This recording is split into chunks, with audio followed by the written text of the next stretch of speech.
This is what the book of wisdom tells us today. I am still confident of this. I will see the goodness of the Lord in the land of the living. Wait for the Lord. Be strong and take heart and wait for the Lord. That is from Psalm 27:13 and 14. Good vibes, child of God. Welcome on today's show. I be your host, Y311H, and it's a pleasure to have you joining us today. Good Vibes Creature of Earth. We shall be reacting together to Good Vibes videos from different places with different messages. I'd like to know your thoughts and comments about them, my friend, down below. So hit that like button and tell us what you think. Before we dive in, my friend, we shall ask for guidance from our Maker, the creator of heaven and earth, whom, my friend, we really depend on to spread our message of love, peace, honesty, unity, forgiveness, and repentance to the whole world. Through our Creator, my friend, we get help to do so. So let's talk with this Maker before we dive in. Thank you, Father. Thank you for your goodness and love. Dear Lord Father, this wonderful child of yours that have joined us today, as we react to the videos together with them, Father, may you guide us till the end. May your spirit be with us, Father, and may we receive forgiveness of all our sins, Father, by the sacrifice of your Son. May this viewer, dear Lord Father, receive abundant blessings in their lives, Father, joy and peace, Father. And from wherever they are, dear Lord, may your love reach them. In your holy name, Jesus Christ, we pray, trusting and believing. Amen. Let's dive in good vibes. Source. Every time I say gorillas share 98% of our DNA, y'all either call me an idiot, an atheist, or a monkey. Well, I'm gonna prove it. With funny. This is Hauko the gorilla. You see, Hauko had a problem. He's a proud father of 4 who loves nothing more than to play with his children. Because it's actually scientifically proven that gorillas find the nurturing, child-raising males more attractive and not really the aggressive bully types. Hauko knows ball, but the problem was his baby mama wasn't always too eager to have the 500-pound silverback handle such a tiny baby. So in all of Hauko's infinite gorilla wisdom, he came up with a solution. He kidnapped her. Repeatedly. Really gonna tell me you don't see the 98? Bro even tried to knock over the crate as a diversion. Also, I just want to point out all that movement, yet the baby remains still. That's perfect form. He's done this before. Hauko would do this with all his children, proving my scientific theory correct. This a game to him. I mean, just peep the 500 pounds of primate swerve bend that corner. Whoa. And if you still don't believe the hype, Hauko also has a brother, Shabani, and Shabani has been trying to get the attention of his crush for years with no luck, so one day he decided to just go for it. And you're watching it happen. Gorilla or not, we've all been him at some point. Yo, I got a girl and I still be on this. I will say this though, it went a lot better than his first attempt. God bless you, Shabani. And fun fact, Shabani would go viral for boosting ticket sales because women genuinely found the gorilla attractive. No, I'm not kidding. They were calling him Gorilla George Clooney. No comment. And if you're still not convinced, I challenge you to watch this video and think otherwise. Please. The more you know. Years ago, somebody showed me this trick, and I've never cut it any other way since. Ginger like it's wood, because it basically is. And it's got all these little strings that run this way. So to get it nice and fine, we need to cut against that grain and cut thin slices like this. And then we're going to take this and we're going to spread them out like so. So wrap over the top. Oh my God. You really have to smack it. You can't just go like this. It's not going to work. You really have to hit it like it stole something.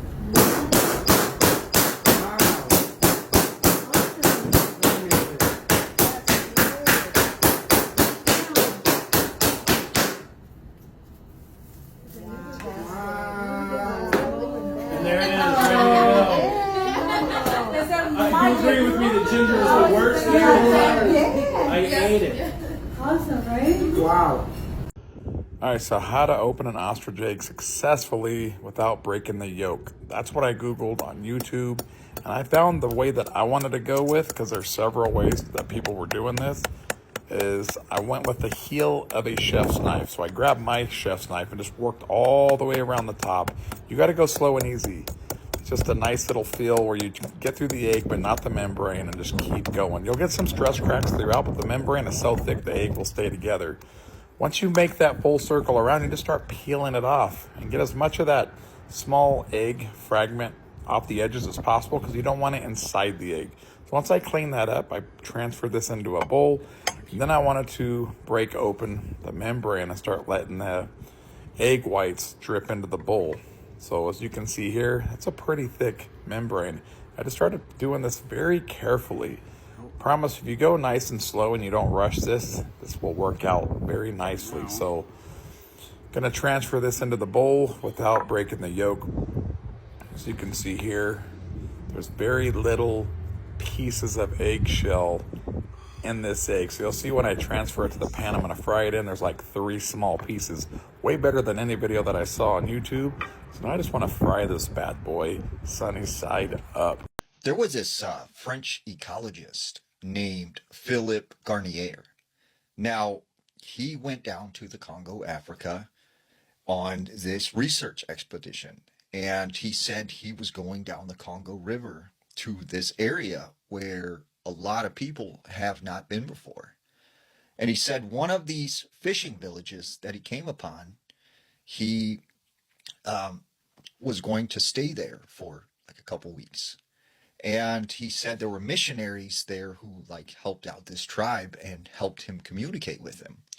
Well, one of the things that he first notices when he gets to this area is that there are all these crosses right next to the river. And so he asked one of the missionaries, like, what is the meaning of these crosses by the river? And he says, well, you see, this tribe here, they believe in what they call the Ninibi. And he said the Ninibi are like these they call river water people who are similar to, in other cultures, like mermaids. And he said they believe that they live in the deep parts of the river. And he said, it doesn't matter if you're a man or a woman, they will appear as what you desire to lure you into the water and take you. And he said these people believe that several of the villagers were taken by them and they are very afraid of them. So he says, it just sounded like a crazy fabricated story or whatever. So he said at this time, after he got done talking to the missionary said, hey, I want to give you this cross, and stuff. And so he takes the cross, he puts it on. And he said, after a couple days spending time with his tribe, he realized that they were really terrified of these like water river people. And he said one night he went to bed in this hut next to the river and he remembered it was storming really, really bad. And he said it just kind of kept him up. He couldn't sleep.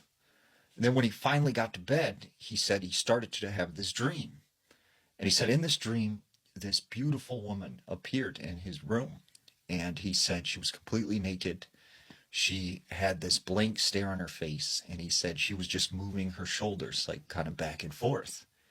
And he said she walked over to the side of where he was sleeping, and she started to rub his face. And then he said after that, they became intimate.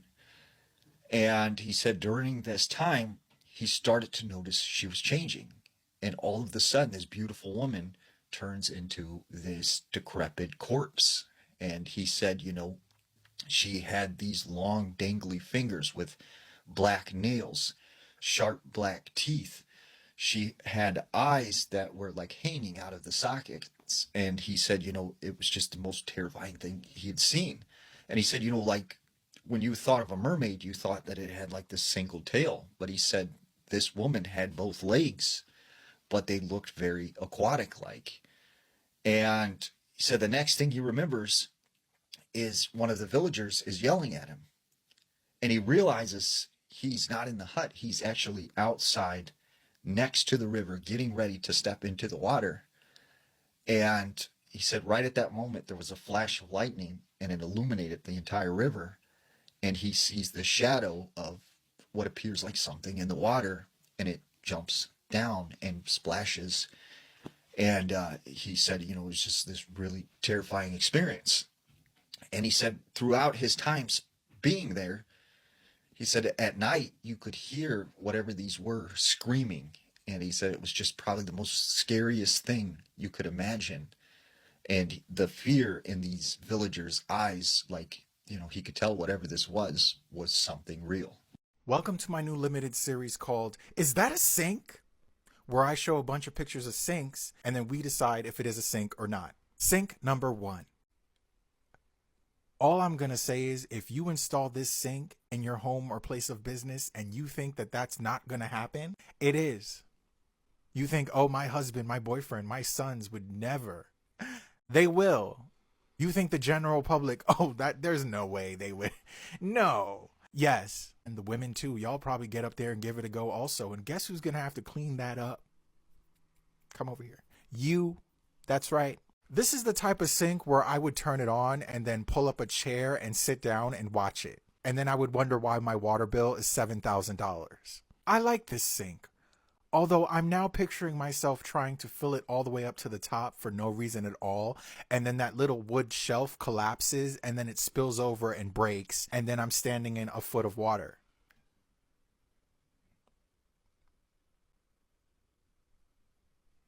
I've been seeing this question a lot lately. How does a car with 2 seats and a tiny gap in the middle fit in the same lane as a bus with 4 seats and a whole aisle you can walk through? It just doesn't seem right. But a standard road lane is 3.6 meters wide in the UK. The average car is just 1.8 meters. So cars actually have extra space to spare on the road. Buses, on the other hand, are just over 2.5 meters wide, so they just about squeeze in. But that still doesn't explain how buses fit so many seats in a row. So here's the trick. Passengers in a car sit level with the wheels, but buses are designed with lifted seats above the wheels, so that frees up extra space inside. To check if your soil is acidic, just take a small soil sample and place it in a container. In the same container, add baking soda. Finally, add water and mix thoroughly. Check if it reacts by forming bubbles. This means your soil is acidic. The bubbles you see are carbon dioxide, and the carbon comes from the baking soda you added as a salt. This is $500 billion. And to give you some type of reference, this is the White House. You've seen it many times. Imagine the White House full of $20 bills from corner to corner, first floor and second floor. That would be $500 billion. To give you another perspective, you're sitting at a football field, end zone to end zone, sideline to sideline, 2 stories tall, $20 bills, $500 billion. And that's what we're going to use for today's example. In 2018, the richest people in this nation, and there's about 500 of them approximately, held $3.1 trillion. $3.1 trillion, 6 White Houses full of $20 bills for 500 people. You fast forward to 2024, those same people now have $5.6 trillion. That is an 80% increase in their wealth. Did those tax cuts increase your wealth by 80%? This goes way beyond party. This is not a Democrat and Republican thing. This is a problem. This is what the Greeks warned about. The Greeks warned about oligarchies, which is a government of the few. We are giving up all of our control to a very limited amount of people. And why is that such a scary thing? Because those 2 blue cups right there, that is all of the money it requires to purchase everything in the United States military, $1.1 trillion. That's all the aircraft carriers, it's all of the helicopters, all of the tanks, all of the jets, everything. Do you think it's in our best interest to have people that could purchase the U.S. military multiple times over? We've got to get on the same page. We have to. If you think about it, the only way to rip off the United States, because you cannot launder trillions of dollars, you have to manipulate the tax code. They're clearly doing it. And we got to stop doing their dirty work. Trickle-down economics does not work. It's right there in front of you. They're hoarding the money. You know, when you go to the grocery store or Home Depot, you're checking yourself out. You're completely aware that there are robots being used on assembly lines. You know that they're investigating in AI. This is a massive problem. And for people that keep saying, I'm tired, I don't care about the tax cuts anymore, so I just don't care. It worked on you then. All of the gaslighting and all of the propaganda, they got you right where you want you. And it's so easy for me to see. Once you see it, you can't unsee it. This week, these tennis cans represent everybody in the NCAA. 630,000 people in the NCAA. And we had to legislate this week. We had to have an executive order that read like a tabloid protecting women in sports, whatever it was. This is the amount of people we're talking about. That, ladies and gentlemen, is what gaslighting is. This is a decoy. I do not know how to be more specific to you. Doge, tax cuts, you can't see either one of them. They want us arguing. They didn't stand up for someone this week during the State of the Union. We got tariffs in the morning. We don't have them in the afternoon. This is a weapon of mass distraction. They don't care. I don't even know what happens sometimes. Sometimes there's missing children. Sometimes they're not. We got to worry about woke. We got to worry about CRT. We got to worry about DEI. Thank God we can say Merry Christmas. They have worn you down. And the reality is, we got to stop this. If we don't stop this, there's no turning back. And a very few amount of people will control all of the wealth in this country. They can buy their own nuclear weapons. They can buy their own military. Why would our soldiers work for the U.S. military when they can afford to pay 5 times more? Yeah, I need you to get back on the same page. I need you to realize that it's always been about taxes from the beginning, and prove me wrong. Math does not lie. And in my classroom, cups and cans talk and bullshit walks. Enough with the excuses. We got to stop this. I hope you learned something. I care. I'm just like you. Let's get on the same page, and remember, I'm always rooting for you. Right, did you know that in Iceland, the president is a woman, the prime minister is a woman, the foreign minister is a woman, the mayor of Reykjavik, the capital, is a woman, the bishop is a woman, the police commissioner is a woman, and all the heads of the political parties that are in the coalition government, 3 parties, all the heads are women, and all the heads of the coalition parties that are in charge of the city, 5 parties, the heads of these political parties are all women. And then one opposition party in parliament also, again, has a woman lead. I mean, I don't know if this probably has never happened anywhere else in the world, and it is absolutely amazing. So, and it is the country with the least gender gap, and we've still got work to do, but that's bloody fantastic. So, happy International Women's Day. What you thinking about? Nothing. Oh, come on, what are you thinking about? I'm not thinking of anything. I can tell you're thinking of my something. mind is a blank, I promise. I'm not. Get to know the depths Honey, of I'm your not. I mind. don't know. Okay, fine. All right. In Disney's Hercules, there's an Easter egg where Hercules is wearing Scar like a pelt, remember? Yeah? Yeah. What the hell is going on? Do they exist in the same universe, but The Lion King is a prequel? Doesn't look like humans exist in The Lion King, so they would have had to evolve and develop Grecian society after The Lion King, but before Scar's body would decompose. But also, if Greek gods are immortal, did they exist during the events of The Lion King, but chose not to intercede, and just watched the political power struggle of a world of talking animals before humanity even existed? How weird is that? And does Mufasa know about them, and that's why he's able to turn into a cloud or whatever? But wait, hold on. Humanity had to exist before Lion King because Timon does a hula, suggesting the existence of pre-established Hawaiian culture that was then colonized by the West. The only timeline that makes sense is Greek gods, humanity, and then the Lion King, which means Scar's pelt makes no sense. Hakuna Matata? It's not funny. I'm so sorry. We are back. Welcome to Fun Facts About Your Body. Some that you may not have wanted to know. Starting off strong with one that I hate to think about. We all know this, but we never think about it. Your bones are wet. All the time. Just wet. Right now, your bones are wet. You're welcome. The one that I hate the most is you have mites everywhere. All over you, in your eyelashes, your eyebrows, your skin. Tens of thousands of them living all the time. I haven't stopped thinking about that since I learned it years ago. I hate it. One I love, you can live without most of your brain, especially if you were born that way or you're a very young child. You can live without the majority of your brain. It's happened. There's been plenty of cases where people have turned out just fine. Neuroplasticity is a hell of a concept. Kids aren't born with kneecaps. It takes so long for them to get kneecaps, and I cannot believe they survive just on the ground all the time. No kneecaps. And with a skull that's not fused together. That freaks me out. I hate it. About 80% of the dust in your home is made up of dead skin cells. Amazing. Your body regularly has cells that mutate or grow in an abnormal way, but your immune system gets rid of most of them, so you're constantly fighting off cancer. Thank you, immune system. You're also attracted to people whose immune system is different than yours, which is very cool.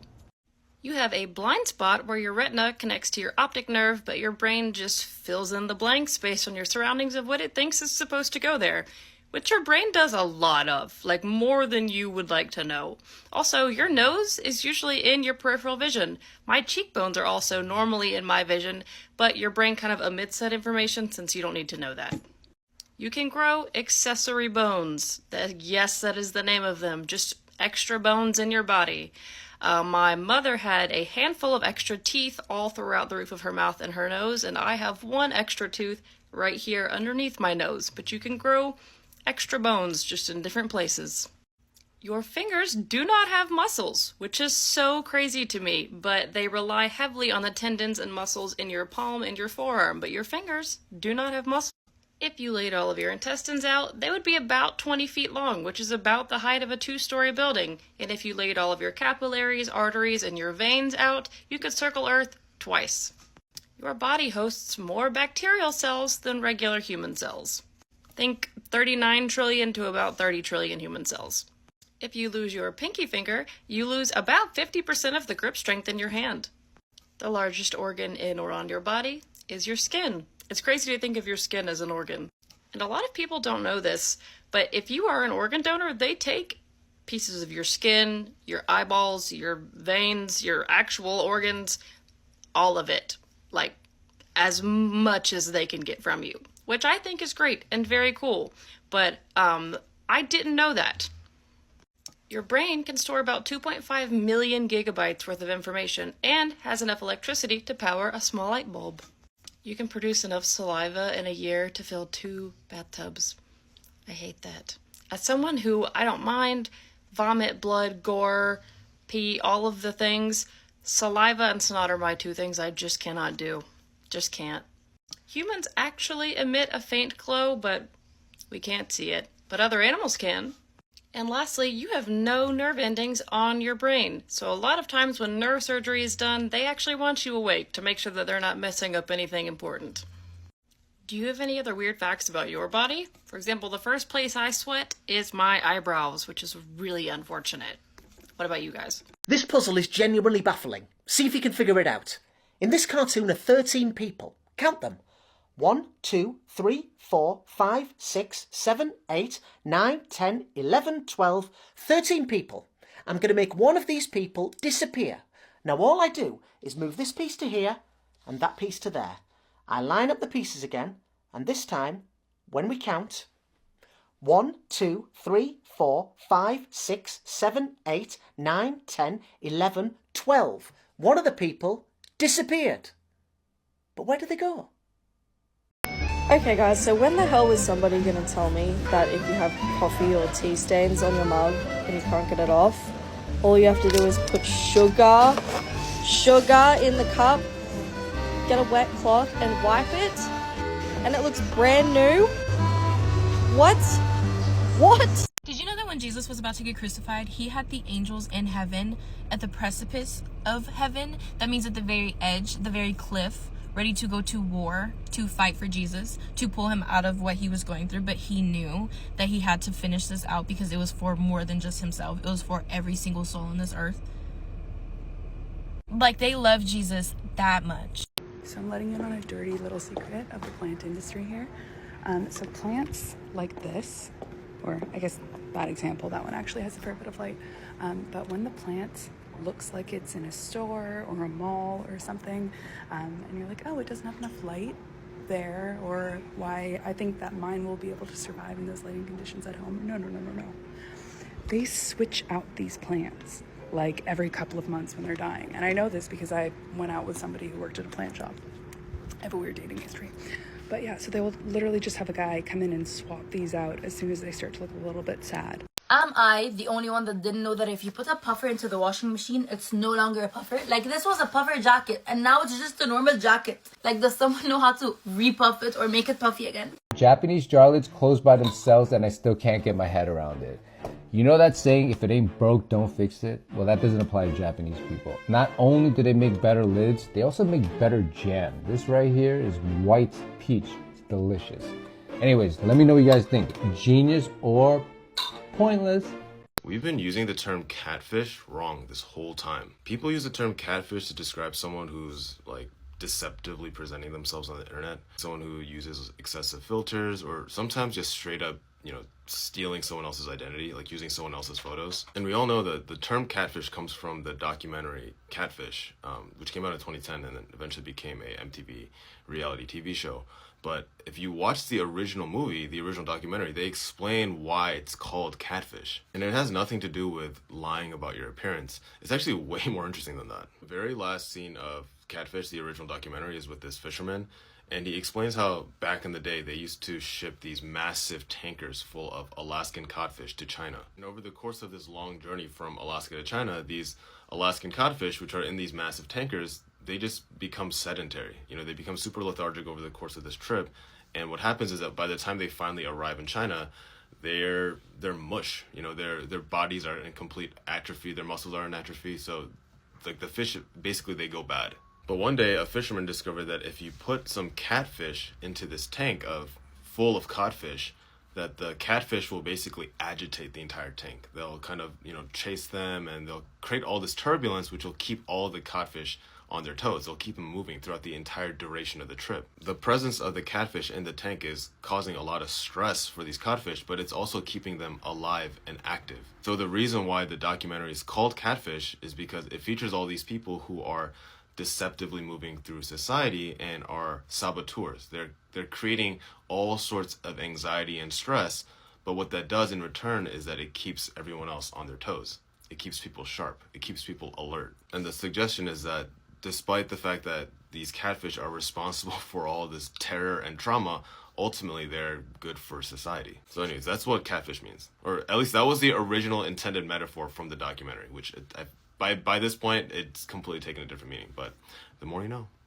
Why is everything new so ugly? From cars to houses, interior design. It's almost as if something being modern has become synonymous with it being gray and boring and utterly lifeless. Like this god-awful gray flooring you see everywhere these days, instead of just like nice quality hardwood that had personality and artistic expression in the space. You can truly look at just about any product on earth, and the way it was made like 50 years ago is visibly more interesting than the way it is made today. I've recently been thinking about this a lot in terms of animation and how a movie like Spirited Away was made in 2001, yet it was so much more magical and just visually stunning compared to anything that kids are watching today. Or how this Disney style of animation has really taken over. And don't get me wrong, they're very beautiful movies, but nothing is ever gonna make me feel how something like Howl's Moving Castle did, just from a raw visual standpoint and how well it carries the emotion of the film. And I find this paradox of creativity so fascinating when we live in a world where it has never been more easy to be creative and make these things, yet we are the least creative we have ever been.